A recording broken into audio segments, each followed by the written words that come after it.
আমি জানি না কোনটা ভালো লাগে আর কোনটা ভালোবাসা, কিন্তু প্রতিদিন ঘুম থেকে ওঠার পর যে মানুষটার কথা সর্বপ্রথম মনে পড়ে সে মানুষটা অন্য কেউ না, সে মানুষটা হলো একমাত্র তুমি।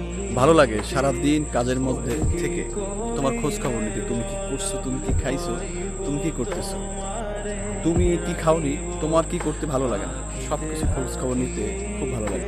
তোমার সাথে যখন কথা বলি না, তখন মনের সকল ক্লান্তি দূর হয়ে যায়।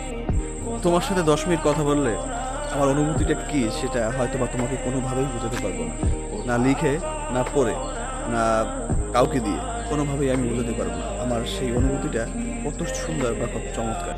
আমি তোমাকে কোনোভাবেই বোঝাতে পারবো না ঠিক আমি তোমাকে কতটা ভালোবাসি। তোমাকে আমি পৃথিবীর সবচাইতে বেশি ভালোবাসি। আমি তোমার সাথে 10 মিনিট, 1 মিনিট বা সারাদিন যদি কথা বলি না, তারপরেও না আমার কথা ফুরাবে না। আর তোমার প্রতি আমার যে অনুভূতি সেটা কোনোভাবেই তোমাকে প্রকাশ করতে পারবো না। তবে তোমাকে অসম্ভব পরিমাণ ভালোবাসি, এটাই হচ্ছে সবচেয়ে চিরন্তন সত্য।